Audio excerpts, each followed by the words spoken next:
Hello అండి, welcome to our channel. మీకోసం నేను బ్రింజల్ స్టోరీ చెప్తాను. కుటుంబ సన్నివేశాలతోటి ఈ బ్రింజల్ స్టోరీ స్టార్ట్ అవుతుంది. ముందుగా వీడియోని చూస్తున్న వారైతే సబ్స్క్రైబ్ చేసుకోండి. ఒకవేళ మా ఛానల్ని సబ్స్క్రైబ్ చేసుకున్న వాళ్ళైతేనేమో లైక్ చేసి వీడియోని హ్యాక్ చేయండి. ఒక రామాపురంలో దంపతులకి పిల్లలు పుడుతూ చనిపోతున్నారు. వాళ్ళ పంతుల దగ్గరికి వెళ్తే వాళ్ళ చనిపోయిన పెద్దవాళ్ళ పేర్లతోటి బో అక్షరం మీద పేరు పెట్టుకుంటే ఈసారి బ్రతుకుతారు అని పంతులు చెప్పాడు. చెప్పడం వల్ల ఆ తల్లిదండ్రులు ఏం చేశారు, ఫస్ట్ పాప పుట్టింది, ఆ పాపకి గోషమ్మ అనే పేరు పెట్టారు. తర్వాత ఆమె పుట్టిన తర్వాత ఒక బాబు పుట్టాడు. కాలక్రమేణా వాళ్ళు చనిపోయారు. చనిపోతే వాళ్ళు పెరిగి పెద్దయ్యారు, వాళ్ళకు పెళ్ళిళ్ళు అయినాయి. అక్క అనేటి అమ్మాయిని కొంచెం దూరం ఊరిలో ఇచ్చారు. తమ్ముడు ఆ ఊరిలోనే ఉంటాడు, రామాపురంలోనే. అయితే అక్కకి పెళ్ళయింది కదా, ఒక కొడుకు పుట్టిండు. కొడుకు పుట్టిన తర్వాత భర్త కొంతకాలానికి గుండెపోటుతోటి చనిపోతే ఆ కొడుకు పేరేంటి, రవి. ఆ కొడుకుని ఆమె చెప్పినట్టే వినాలి, ఆమెకు కొడుకు దూరం కావద్దు, కూర్చోమంటే కూర్చోవాలి, నిల్చోమంటే నిల్చోవాలి అన్నట్టుగా ఆమె చేసేదన్నమాట. ఆమెకి వంకాయలు అంటే చాలా ఇష్టం.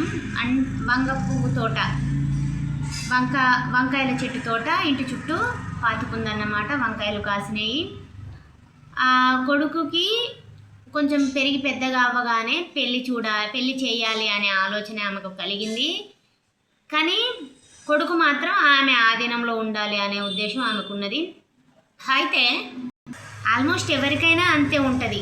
ఇప్పుడు పెళ్ళైతే కొడుకు మారుతాడేమో, నన్ను చూస్తాడో చూడడో అనే ఉద్దేశంతో కొడుకుని భయపెడతారు. లేకపోతే కోడలు ఎంత పనులు చేసినా కానీ ఆమెకు వంకలు పెడతారు. అది ఎక్కడైనా జరిగేదే కదా. ఇక కథలోకి వచ్చేస్తే, ఆమె ఊరిలోనే శాంతాబాయి అనేట ఆమె ఉండేది. ఆ శాంతాబాయి అనేట ఆమెని నా కొడుక్కి పెళ్లి చేయాలనుకుంటాను, ఒక సంబంధం చూడు అని అంటే, సరే చూస్తానులే అని ఆమె చెప్పింది. అన్నట్టుగానే చూసింది. తల్లిదండ్రి లేని పిల్లని చూసింది. చుట్టాలే బంధువులే చేశారు. ఈ గోషమ్మకు ఎలా తల్లిదండ్రులు చనిపోతే బంధువులు ఎలా పెళ్లి చేశారో ఆమెకు కూడా, ఆమె పేరు ఏంటి, సునీత. ఆ సునీతని ఈమె ఇంటి కోడలుగా తెచ్చుకొని ఆమె ఒక షరతు పెట్టింది. మీరు కూరగాయలైనా కానీ ఏదైనా మీరు బయట నుండి తెచ్చుకోవాలి. నేను నాటిన నారు నుండి కాయలు కోసుకొని వంకాయ తినొద్దు, అది నా చెట్టు, నేనే తినాలి, నేను పండించింది నాకే కావాలి అని ఆమె ఆదేశం పెట్టింది. అయితే కోడలు సరే అని అన్నది. ఇప్పుడు అత్త కోడళ్ళు మంచిగా ఉండడం చూసి ఈమె ఫ్రెండ్ ఏంది శాంతాబాయి, మరి వాళ్ళ ఇంట్లో కోడలో కొడుకో మరి ఎవరు బాగలేరు, మరి వీటో ఎవరు బాగలేరు. అయితే ఈమె కుటుంబం ఎక్కడ ఎదిగిపోతుందో అని పుల్లలు పెట్టసాగింది. ఏమని, నీ కోడలు ఏమీ తెచ్చుకోకుండా వచ్చింది, బంధువులతోటి పెళ్లి చేసిన తర్వాత ఏం తెచ్చుకోకుండా వచ్చింది. ఆమెను ఎవరైతే ఇష్టపడే బంధువులు ఉంటారో ఆ బంధువులని సామాన్లు లేకపోతే డబ్బులు ఏదో ఒక రూపంలో పెట్టమని చెప్పు, నువ్వు ఒత్తిడి చెయ్యి, ఆమె ఏ పని చేసినా కానీ అందులో వంకలు పెట్టు అని ఆమె శాంతాబాయి గోషమ్మకు, అత్త అయిన గోషమ్మకు చెప్పింది. ఈ గోషమ్మ ఏం చేసింది, నిజమే కదా, నా కొడుకు పెళ్ళిలోనే కదా నా కొడుకు బాగుపడాల్సింది, తర్వాత వాడు సంపాదించుకోవాలంటే చాలా సమయం ఉంటుంది కదా అని ఏ తల్లైనా ఆలోచిస్తుంది. ఆమె ఆలోచించడంలో తప్పు లేదు, కానీ మంది మాటలు వినడంలోనే తప్పు ఉంది. వాళ్ళు మన మంచిగా చెప్తున్నారా, మన కుటుంబం నాశనం అవ్వడానికి చెప్తున్నారా ఒకసారి మీరు గమనించాలి.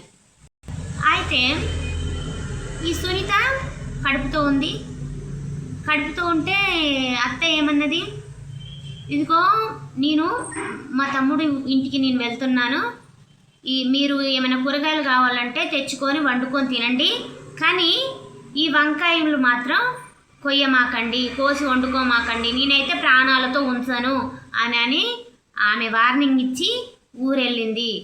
ఊరెళ్ళే ముందు కొన్ని రోజుల ముందు కోడల్ని కడుపు నిండా తిండి పెట్టి బరువైన పనులు చెప్పడం వల్ల నాకు ఒక తల్లి ఉంటే ఆమె కూడా ఇలానే చేసేదా, నాకు తల్లి తండ్రి లేరు కాబట్టేగా నన్ను ఇలా ఇబ్బంది పెడుతుంది అని ఆమెలో ఆమె బాధపడేది.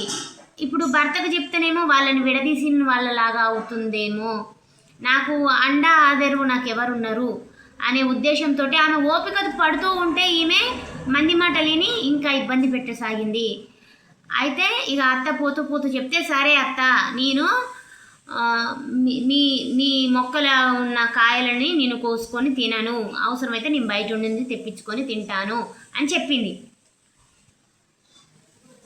అలా అమ్మ ఊరికి పోయిన ఒక రెండు రోజులకి కొడుక్కి జ్వరం వచ్చింది. జ్వరం వచ్చి ఏమీ నాకు ఇంట్లో ఏముందో అది చేసి పెట్టవే అని అన్నాడు.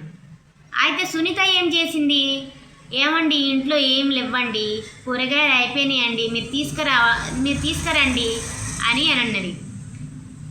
తీసుకొచ్చే ఓపిక లేదే, డబ్బులు కూడా నా చేతిలో ఏం లేవు కదనే, ఎలాగో అమ్మ వంగతోట పెట్టింది కదనే, అందులో నుండి కొన్ని వంకాయలు తీసి వండి నాకు పెట్టవే అని అన్నాడు. ఏంటండి ప్రాణం తీస్తానని అత్త అన్నది కదా, మీరేంటి ఇలా అంటున్నారు అని ఆమె అన్నది.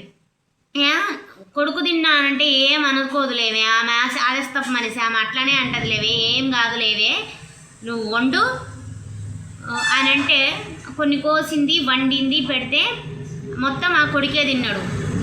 ఆమె కనీసం సునీత అయిన భార్యకి కొంచెం కూడా పెట్టలేదు. ఆమె చూస్తుంటే బాగుంది, భలే రుచి వండినవే, భలే బాగుండినవు, మా అమ్మ కంటే బాగుండినవే, ఎంతైనా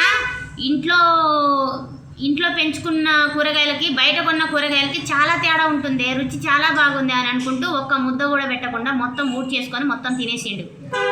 తర్వాత వాళ్ళ అమ్మ వచ్చే రోజు సాయంత్రం వచ్చింది. మొక్కలన్నీ ఆమె గిన్నెలు కడుగుతుంది. ఆమె మొక్కల వైపు చూసింది, కాళ్ళు కడుక్కొని మొక్కల వైపు చూసి, ఏవిరా నా వంకాయలు ఏమైనారా అని అన్నది. అమ్మ మీ కోడలే వండుకొని తిన్నదమ్మా అని అబద్ధం చెప్పిండు. తల్లికి భయపడతాడు కదా, మరి కోడల మీద మరి భార్య మీద చెప్పకూడదు కదా, మరి తల్లికి భయపడ్డాడు. చెప్తే ఆమె ముందు వెనుక చూసుకోకుండా కడుపుతో ఉన్న కోడల్ని నిన్ను చంపేస్తా, నువ్వేం తెచ్చుకోకుండా వచ్చినావు, నువ్వు ఒక అనాథవి, నా కొడుకు నువ్వు వచ్చిన కాడ నుండి మారిపోతుండు, నా మాట వినట్లేదు, నిన్ను ఇంకా చంపేస్తేనే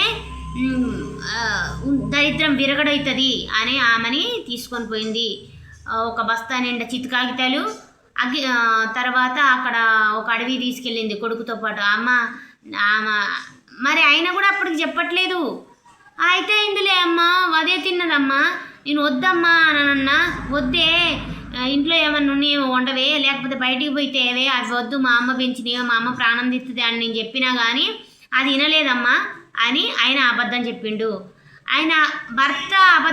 రవి అయిన భర్త అబద్ధం చెప్పిన మాటకి ఈ సునీత అనే ఆమెకి గుండె పగిలినంత బాధ కలిగింది. తింటే తిన్నా అని చెప్పొచ్చు కదా, నా మీద ఎందుకు ఇన్ని అబద్ధాలు పుట్టిస్తుండు, అసలే ఆమె నన్ను వారవట్లేదు, నా మీద ఆమెకు చెప్తే ఆమె ఇప్పుడు నన్ను చంపడానికే రెడీ అయింది, అతని వంకాయల కోసం 10 రూపాయలు పడెత్తి వస్తాయి అని ఆమె బాధపడ్డది. ఆమెని అడవి తీసుకెళ్లారు. భార్యని కొడుకును గోషమ్మైన అత్త ఇద్దరు అడవి తీసుకెళ్ళి ఒక కర్రల మీద పడుకోబెట్టి ఆమె చిత్తుకాగతాలు వేసి అక్కడ కట్టెపుల్లలు ఏరి ఆమె మీద వేసేసి ఇక తర్వాత అగ్గిపెట్టె మర్చిపోయి అరే నేను ఇంటికెళ్ళి అగ్గిపెట్టె తీసుకొని వస్తాను, నువ్వు ఇక్కడ ఉండరా అంటే ఆ కొడుక్కి చీకటి అంటే భయం. అసలే తల్లికే భయపడినప్పుడు ఇంకా చీకటికి భయపడ్డా, అయితే భయం. అయితే ఇక ఏమైంది, అమ్మ నేను కూడా వస్తామ్మా, లేకపోతే నేను అగ్గిపెట్టె తెస్తాను, నువ్వు ఇక్కడ ఉండమ్మా అని అన్నాడు. వద్దులే, మనం ఇద్దరం ఇక్కడ ఉంటే ఎట్ట చెప్పు, నువ్వు ఒక్కడు నిన్ను వదిలేసి నేనెట్ట పోతారా, నన్ను వదిలేసి నువ్వెట్ట పోతావురా, ఇద్దరం పోదాం పదా, అది ఎట్టాగో సంపుదామని నిర్ణయించుకున్నాం కదా, సృహ కోల్పోయిందిలే, అది మనం కొట్టిన దెబ్బలకి సృహ కోల్పోయింది, వాళ్ళు కొట్టిండ్లు, ఇద్దరు కొడితే సృహ కోల్పోతే చనిపోయింది అనే ఉద్దేశంతో తీసుకుపోయి ఆడబండు పడుకోబెట్టారు. కానీ ఆమె మెలకువలోనే ఉన్నది, వాళ్ళు ఏం చేస్తారా అబ్జర్వేషన్ చేస్తుంది ఆమె. అయితే వాళ్ళు ఇంటికి వచ్చారు అగ్గిపెట్టె కోసం. ఆమె లేచి చెట్టెక్కి ఎట్లున్నాయి అట్లా మొత్తం కప్పేసి చెట్టెక్కి కూర్చున్నది. ఇక అత్త కొడుకైన భర్త ఇద్దరు వచ్చి అరే నువ్వు అగ్గిపెట్టె గీసేయరా, నీ చేతితోటి నిప్పు అంటిస్తే దాని ఆత్మ సంతృప్తి చెందుతుంది అని అత్త అనేసరికి భర్త నిజంగానే అగ్గిపుల్ల గీసేసిండు. మరి అమ్మ అప్పటికే నేనే తిన్నానని అబద్ధం నిజం ఆయన చెప్పట్లేదు.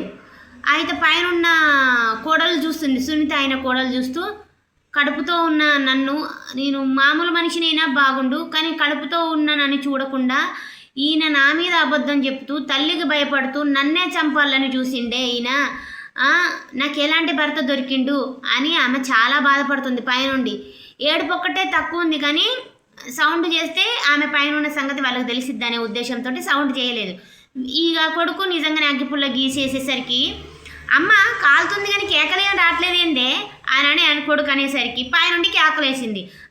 కాలుతుంది తెస్తుందిలే పదా అని వాళ్ళ ఇంటికి పోయారు. 3 దొంగలు వచ్చిండ్లు, చెవిటోడు, గుడ్డోడు, మూగోడు. ఇప్పుడు మూగోడికి నోరు, కళ్ళు కనిపిస్తాయి, చెవులు వినిపిస్తాయి కానీ నోరు, మాట రాదు. ఇప్పుడు కళ్ళు కనపడడానికి మాటలు వినిపిస్తాయి, మాటలు వస్తాయి, చెవులు వినిపిస్తాయి. ఇప్పుడు చెవిటోడికి ఏంటి, చెవులు వినపడవు, మాట వస్తుంది, కళ్ళు. అయితే వాళ్ళు ఒక ఇంట్లో దొంగతనం చేసి 7 వారాల నగలు తీసుకొచ్చి ఆ చెట్టు కింద పంచుకుంటున్నారు. నాకింత, నీకింత, నాకింత అని పంచుకుంటుంటే మూగోడు పైకి చూసిండు. అని పైకి చూసాడు. అందరు పైకి చూశారు ఒకటేసారి. ఆమె జుట్టు విరబోసి ఆ చెట్టుకున్న ఎర్రకాయల్ని నమిలేసరికి ఆమె నోరంతా ఎర్రగైపోయింది దయ్యంలాగా. అయ్యేసరికి ఆ చెట్టు మీద ఉన్న సునీతని చూసి వాళ్ళు పారిపోయేసరికి ఆమె ఏం చేసింది, ఆ కిందకి దిగి ఆ 7 వారాల నగలేసుకొని మరుసటి రోజు తెల్లారి వాళ్ళ ఇంటికి బయలుదేరింది. కొడుకేమో టీవీ చూస్తుండు, తల్లేమో గోషమ్మైన అత్త వంట చేస్తుంది, రవి ఏమో టీవీ చూస్తుండు. అయితే చూస్తున్నాడు, ఈమె నడుచుకుంటూ గజ్జెల సౌండ్ విని అమ్మ అమ్మ అమ్మ అమ్మ అది దైవయ్య వచ్చిందే అని అంటే లేదత్తా నేను దయ్యమై రాలేదండి, లేదండి నేను పైకి వెళ్ళాను కదా, దేవుడు నేనేం తెచ్చుకోకుండా మీ ఇంటికి వచ్చాను కదా, అయితే అత్తమ్మ కూడా నన్ను చాలా ఇబ్బంది పెట్టింది కదా, అది దేవుడు చూసి నాకు ఇక్కడ 7 వారాల నగలు ఇచ్చిండండి, ఇంకా మీ ఇంట్లో ఎవరైనా చనిపోవాలంటే తొందరగా చంపేయండి, 7 వారాల నగలకి డబలు బంగారం ఇచ్చి నేను పంపుతానని దేవుడు అన్నాడండి, నేను చనిపోతేనే ఇన్ని నగలు వచ్చినాయి కదా అండి, మన అత్తని ఇక అత్తయ్య చచ్చిపోతే ఇంకెన్ని నగలు వస్తాయో అని అంటే అవునా అని నిజమానే అని ఆ అత్త కూడా ఓకే, ఆ గోషమ్మైన అత్త కూడా ఓకే అని చెప్పేసింది. కొడుకు కూడా సరే మా అమ్మని చంపితే మనం నిజంగానే ఉన్నోళ్ళం అయిపోవచ్చు, నీకే ఇన్ని వచ్చినాయి అని అంటే ఇంకా మా అమ్మని చంపితే ఇంకెన్ని వస్తాయి, పైనుండి నన్ను ఇసిరేసిండండి, నీ ప్రాణానికి నువ్వు అని నన్ను ఇసిరేసిండండి అని ఆమె చెప్పిన మాటలకి ఈ అమాయకమైన భర్త, ఆ అత్యాశ పరురాలైన అత్త విన్నారు. వాళ్ళ అత్తకు ఏ వంటలైతే ఇష్టం ఉన్నాయో అవన్నీ ఆ రోజు వండి పెట్టింది, కడుపు నిండా పెట్టింది. ఆమె అవన్నీ తినేసి సొమ్మ చిల్లిపోయింది నీరసంగా. ఇక సమయం లేదు, నువ్వు తొందరగా చనిపోవాలి అత్తమ్మ అని ఆమెని తీసుకుని పోయి ఆ పాడ మీద అటు ఆమెను మోసుకుపోయారు. చిత్తు కాగితాలు మర్చిపోలేదు, అగ్గిపెట్ట మర్చిపోలేదు, ఇక కిరసనాయలు కూడా తీసుకొని పోయింది. అన్నీ తీసుకొని పోయి ఆమెను ఆడ పడుకోబెట్టి ఆడ పోసేసి అగ్గిపుల్ల కొడుకుతోటే నువ్వు గీస్తేనే మీ అమ్మకు ప్రశాంతంగా ఉంటుంది, నువ్వే గీయి అని పెడితే ఆయన గీసేస్తే ఆమె చనిపోయింది.